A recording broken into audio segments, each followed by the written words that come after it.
ډیرو قدرمنو لیدونکو سلام. ملګرو ملتونو د اګست 21 د افغان قربانیانو په نوم کړله. د ملګرو ملتونو عمومي اسامبلۍ نن دغه پریکړه کړې ده. د افغانستان د دایمي استازي لخوا دغه اسامبلۍ ته دا وړاندیز شوی و چې 21 د اګست د افغان قربانیانو په نوم کړي او دا مسله نن عمومي اسامبلۍ تصویب کړله. البته په تصویب کې هم ټوله اسامبلۍ په یوه خوله باندې وه. افغانستان د نړۍ له هغو هیوادونو نه ده چې ډیری قربانیان یې د تروریستي بریدونو په نتیجه کې قرباني ورکړې ده.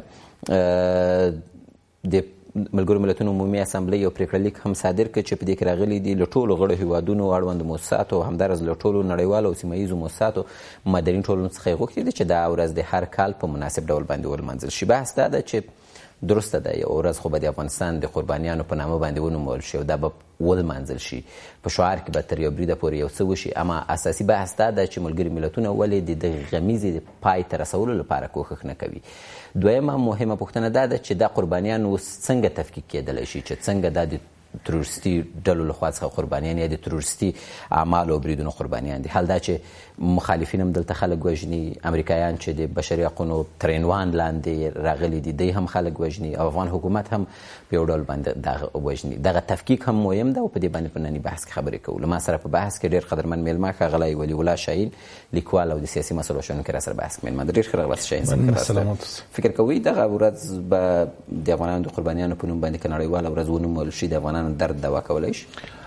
بسم الله الرحمن الرحیم. لومړی خو دا چې د ورځ د افغاني قربانیانو په نام باندې نومول فکر کوم تر ډېره حده پورې یو خو دا چې موږ هیڅ درد نه دوا کوي او بل دا چې دوی په افغانستان کې خپل جنگ توجیه کوي او دا وایي چې دلته په افغانستان کې د خلک د تروریزم قرباني دي. په داسې حال کې چې د افغان وژنه که هغه د هر چا طرفه وي، که طالب د طرفه وي، که د امریکا د طرفه وي، هغه موږ ورته په تروریستي د تروریستي نظر موږ هغه تحلیلوو. وایي چې د افغان وژنه دا د یو افغان په مقابل کې یو تروریستي عمل دی. هغه که حکومت اجرا کوي، هغه که امریکا اجرا کوي، هغه که بین‌المللي قواوې اجرا کوي او هغه که طالبان او یا بل هر ډله چې هغه افغانان وژني، د افغانانو په کورونو باندې ورخیږي، افغانانو عزت او ابرو ته پښو لاندې کوي، د هغوی ژوند د ګواښ سره مخ کوي، دا د موږ دپاره تروریستان دي که دا په هره جامه کې وي. او ملګري ملتونه دا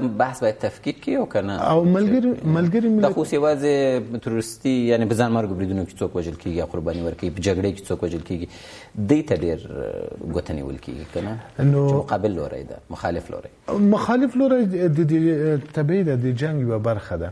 ولې د موږ دپاره اساسي سوال دا دی چې د افغانان څوک وژني، په کوم تعداد یې وژني، په کوم شکل باندې وژني، دا بیله خبره ده.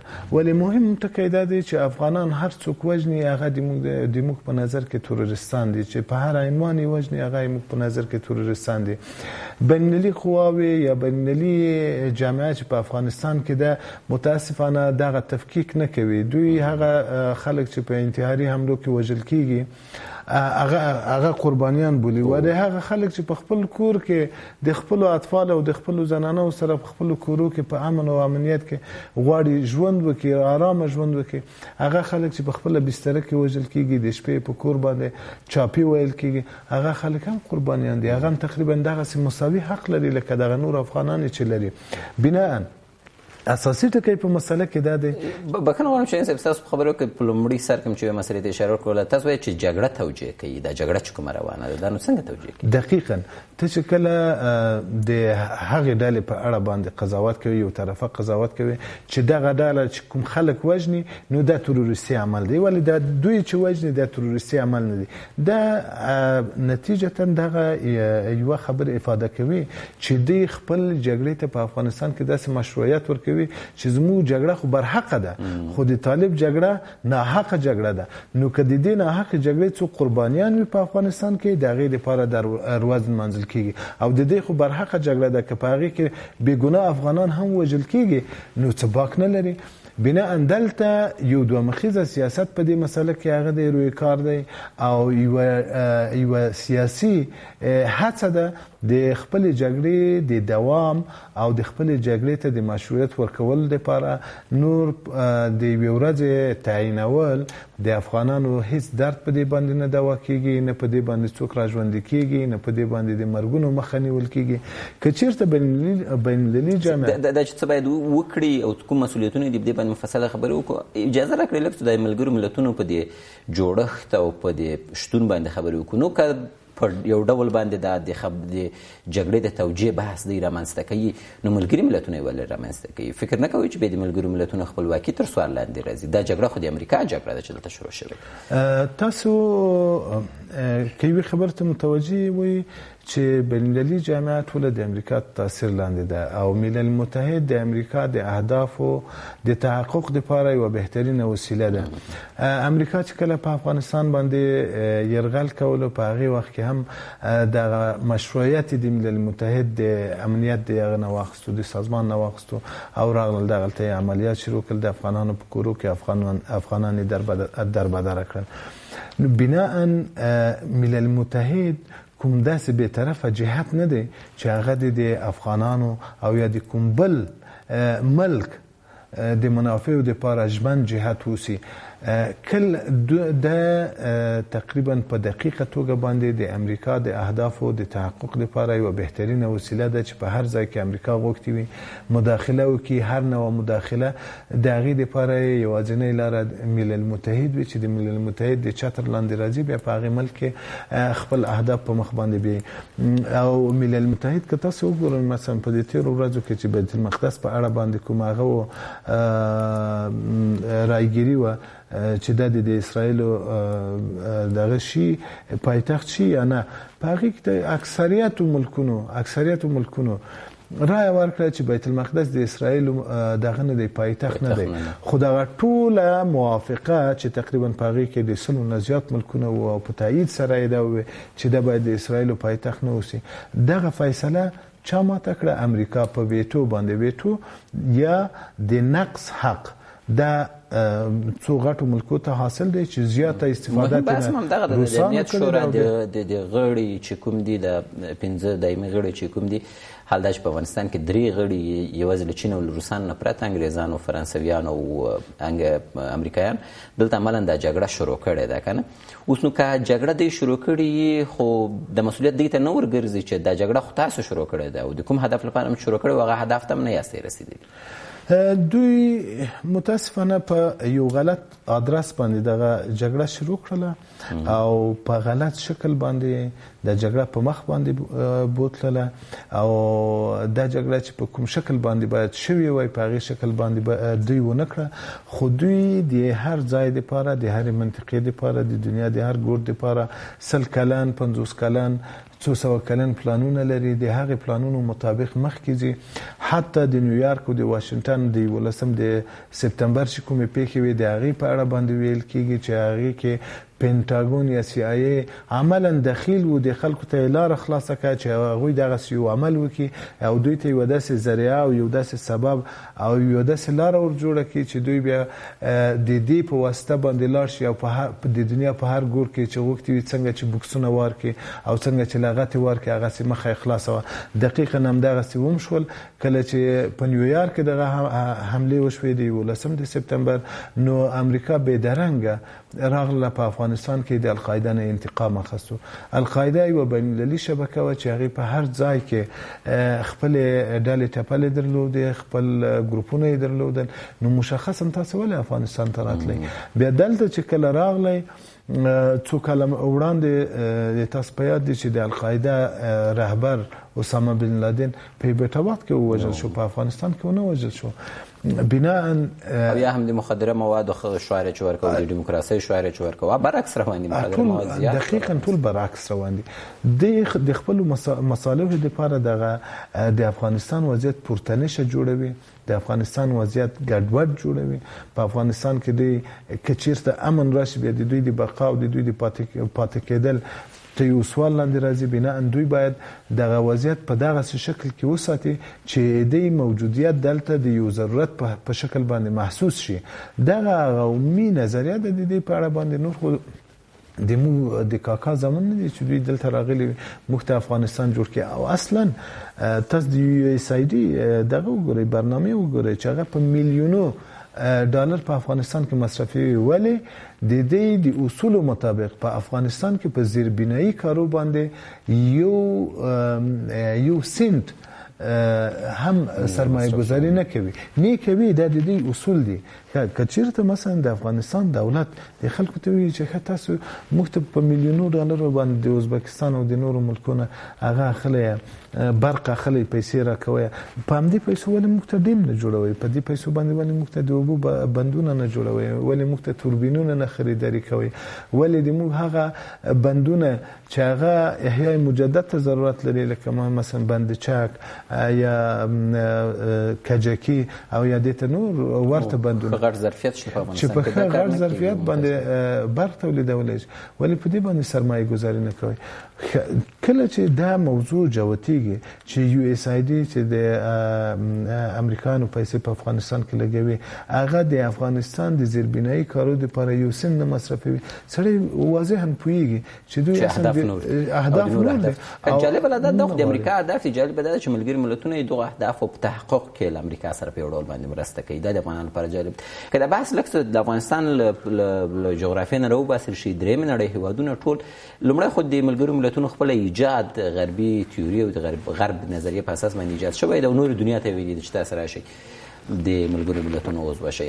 نو که په دغه یو حالت کې چې ملګري ملتونه نه یوازې چې موثریت نه لري بلکې د امریکا د هجموني قوت لپاره او د هغې د اهدافو د تحقق لپاره کار کوي بیا د درېمې نړۍ د هیوادونو اعتماد په ملګرو ملتونو باندې به کم نشي. متاسفانه موږ په یو دغسې حالت کې یو د درېمې نړۍ خلک لکه یو څوک چې سیل په مخه اخیستی وي هغه هر خاص او خاشاک ته لاس اچوي او امید دی وي چې کېدای شي د دوی لپاره د نجات یو ذریعه جوړه شي. موږ دغسې ملل متحد ته هم لاس وړاندې کوو چې ملل متحد ابدا زموږ په درد نه خوري او نه تنها د موږ په درد نه خوري د هیچا په درد هم نه خوري. هغه د همدغې لویو ملکونو د اهدافو د تحقق لپاره یوازینۍ وسیله ده چې د هغې په واسطه باندې دوی په هر ملک کې چې غوښتنې وي هغه پیاده کوي. زه په واضح شکل باندې درته کله چې د ملکي تلفاتو په اړه باندې راپورونه وي ډېر دقیق نه اوسي دوی حتما جانب مقابل چې هغه د حکومت سره په هغه کې د ټکر کې دی هغه مثلا د امریکایي قواو سره یا د خارجي قواو سره په ټکر کې دی زیات بار په هغه باندې اچوي. یعنی په هیڅ موضوع کې قضاوت به طرفانه قضاوت نه وي دوی حتما طرف اخلي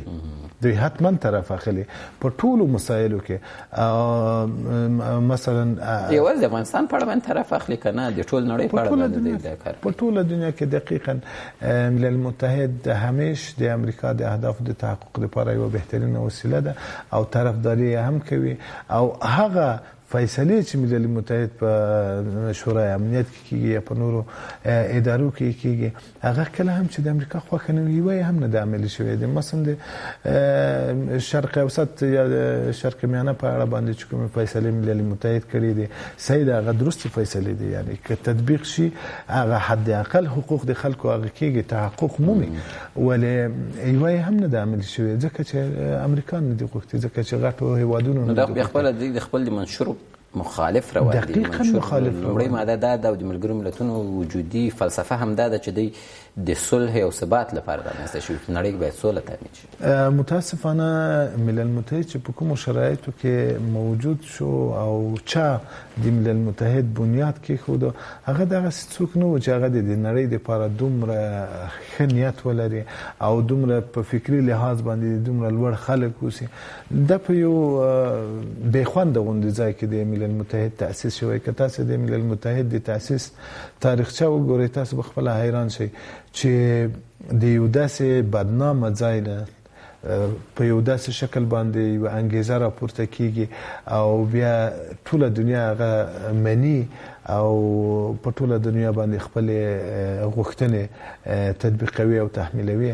که تاسو د ملل متحد تاریخچه وګورئ، ملل متحد نشأت او پیدایښت د هغې ورځې نه چندان ښه نوم نه لري. دوه بحثه باید تفکیک شي. ښاغلی شاهین، ملګري ملتونو کړنو سره تاسو مشکل لرئ او که د ملګرو ملتونو د سیټ اپ سره مشکل لري؟ مطلب دا ده چې مثلا تاسو که د بشري حقونو اعلامیه وګورئ، په هغه کې د انساني کرامت ته ارجح ایښودل شوی ده او د انسان وژنه منع قرار شوی. تاسو که د ملګرو ملتونو منشور وګورئ، هلته د ټول نړۍ په سولې او ثبات باندې ډېر تاکید شوی ده. اوس مشکل دا ده چې دا څه چې لیکل شوي دي دا مشکل لري او که نه دا تطبیقي مشکل لري، کړنې مشکل لري. څه چې لیکل شوي دي هغه نورو خلکو لپاره لیکل شوي دي، د دوی لپاره نه لیکل شوي. ملل متحد زه په دې یوه خبر باندې بیا هم تاکید کوم چې ملل متحد د امریکا د اهدافو د تحقق وسیله ده.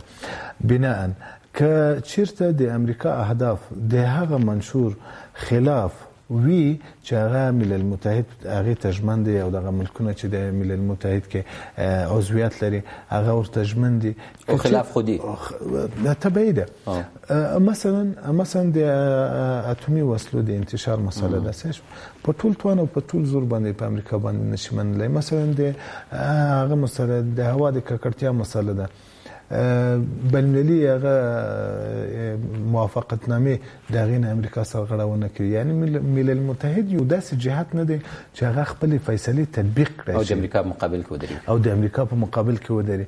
بناء زه په منشور کې څه نه وایم، صحیح شو.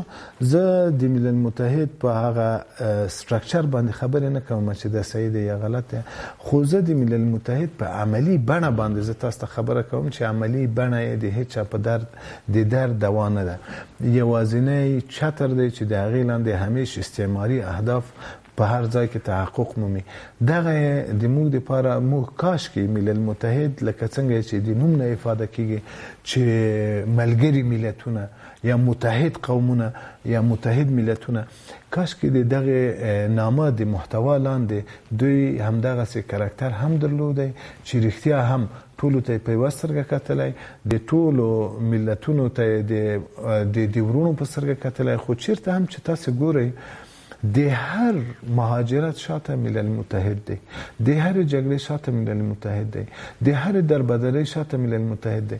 په هر ځای کې چې مظلوم څوک واقع کیږي ملل متحد دغه په طرف کې. خو جالبه لا ده چې د بشري حقوقو د انسان د حقوقو تر نامه لاندې دغه کار ترسره کوي. حال دا چې د مخالفت کار کوي. بیا امریکا خو یو د تېښتې لاره هم ځان ته پرېښې ده. مثلا د ځینو د ملګرو ملتونو د ځینو مهمو ارګانونو عضویت نه لري. مثلا د ICC عضویت نه لري، د جزایي محکمې نړیوال جزایي محکمې عضویت نه لري. دوی وایي چې موږ عضویت نه لرو نو پرېکړه یې موږ ته یې منلو وړ نه.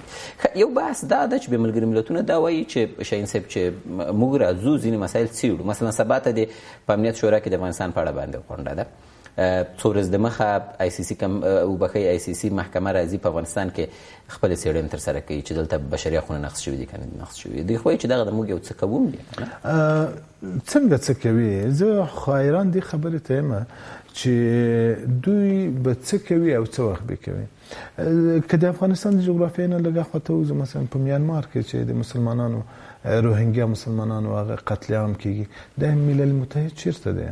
په فلسطین کې چې د مسلمانانو عام وژنه تقریبا اوس کیږي، د خپل کورونه د خپل ځمکو نه هغه کیږي لري کیږي، د ملل متحد چیرته دی؟ همدې ملل متحد د فلسطینیانو په حق کې فیصله کړي، د خپل فیصله ولې نه تطبیقوي؟ یا دې ته ورته د افغانستان په مسله کې کدي د خلکو رول وګورو، سید دی مثلا د افغانستان د دیموکراسي په طرف باندې د وړلو یو هڅه ملل متحد لري په مجموع کې، ولې هغه رول چې د دې نه توقع کېدی شي او خلک ورته امیدواره دي چې دوی باید داسې بې طرفه قضاوتونه ولري په ځینو قضایاو کې چې هغه ډېرې مسیري او ډېرې اساسي مسایل دي. په هغې کې متاسفانه دوی ډېر بې تفاوته خلک دي. په افغانستان کې د جګړې پایل خو خیر یو انګیزه درلوده چې امریکایان په احساساتو باندې راغلي وو او دوی باید یو انتقام اخیستی وای، که هغه د وهمي دښمن نه وای او که د حقیقي دښمن نه دی، متاسفانه په ځای دی چې په حقیقي دښمن څه وګرځېدی، یو وهمي دښمن ته مخه کړه چې هغه طالبان وو، راغلل او دلته د افغانانو په کورو کې جګړه شروع کړه. بیا په داسې وخت کې چې دغه جګړې روح بدلېدل او القاعده تقریبا متلاشي شوې وه، القاعده د افغانستان د پولو نه وتلې وه، القاعده په افغانستان کې موجودیت نه درلوده او طالبانو په بار بار اعلان کولو چې د موږ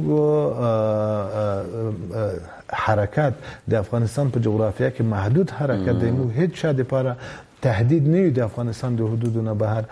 په دغسې حالات کې خدای و داخلي نزاع جوړه شوه. کله چې داخلي نزاع جوړېږي، ملل متحد رول دا دی چې هغه په دې کې وسیط واقع شي او د دې خلکو روغه جوړه وکړي. دې په ځای باندې چې ورځ د افغان قربانیانو په نامه باندې نوموي د جګړې د خاتمې لپاره باید کار وکړي، څه کولی شي او دا ولې نه کوي؟ دا چې ولې نه کوي، فکر کوم چې امریکایان دغه نه غواړي او دا چې که چېرته هم امریکایان وغواړي، سره یې دی چې ملل متحد رول کمزوری رول دی، د نورو خلکو د زبرځواکونو د تاثیر لاندې رول دی، خو د دې باوجود بیا هم خلک ورته یو نوع امیدواري لري چې که چېرته ملل متحد ځینې ضمانتونه مخالفو جهتونو ته ورکړي، هغوی به دې ته حاضر شي چې مثلا د افغانستان د حکومت څخه د روغې جوړې خبرو ته کښېني او نتیجتا دغه په افغانستان کې دغه غمیزه چې دې ته د پای ټکی کېښودل شي. ولې متاسفانه ملل متحد په دغې لار باندې، په دغې طرف باندې هیڅ نوع مثبت قدم نه اخلي. دوی په شعار کې وایي، دوی په حرکت یو نمایشي حرکت یو نمایشي معنا اجرا کوي، ولې په حقیقي شکل کې د خلک د افغانستان د غمیزې د واقعي حل لپاره هیڅ نوع هلې ځلې نه کوي. دغه د تاسف ځای دی چې تقریبا یعنی ورځ په ورځ جوته کېږي چې اوس ملل متحد د امریکا څومره تاثیر لاندې دی، د هغې کړنې د امریکا د غوښتنو په رڼا کې څومره موافق دي او څومره مخالف. متاسفانه که د اوس هم محاسبه وشي، د ملل متحد کړنې په افغانستان کې به د امریکا د غوښتنو سره 1% هم په ټکر کې نه اوسي. ځینې وخت د حد اقل بحث مطرح کېږي په نړیوالو اړیکو کې، وایي چې د درېیمې نړۍ هېوادونه کمزوري دي، څه نه لري، نو د ملګرو ملتونو پرېکړو ته باید غوږ ونیسي او غاړه ورته کېږدي چې حد اقل مثلا که د 21 د اګست خبره کوو چې د افغان قربانیانو په نامه نومول شوی، حد اقل د افغانستان د قربانیانو لپاره یوه ګټه لرلی شي. مثلا یعنی که سړی په دې باندې بحث وکړي چې ښه دغه ورځ د افغاني قربانیانو په نام باندې ونومول شوه، قربانیانو ته به جنت ورکړي، څوک چې وژل شوي هغې ته به جنت ورکړي، څوک چې په دې جګړه کې، په دې بدبخته جګړه کې چا چې لاس او پښې د لاسه ورکړي، یا هغې ته به لاسونه ورسېږي او یا هم د جګړې د تداوم نه به مخنیوی وکړي، یا به جګړې د تداوم نه مخنیوی وکړي. متاسفانه دغه یو شی هم په دې کې نه دي نغښتي. بنا د دغه ورځې نومول د افغانانو په نامه باندې یا د افغاني قربانیانو په نامه باندې هیڅ درد د هیڅ افغان په نه دوا کېږي او ښه به ده وي دوی د موږ لپاره ورځ نه ټاکي، دوی د موږ لپاره یو ټایم ټیبل، یو تقسیم اوقات وټاکي چې په دې تقسیم اوقات مطابق موږ د تاسو د غم در کوتاه کوو او د افغانستان په مسایلو کې مثبت حرکت کوو او منفي حرکات نه جلوګیري کوو. دغه بیا ښه لار وي. سلامت. ډېره مننه شاهین صاحب، کور بدن چې بحث کې وسې سلامت اوسئ. ډېره مننه قدرمنو لیدونکو، ستاسو لملتیا مننه کوو. خپرونه مو پای ته ورسېدله، تر بیا مالامال شئ.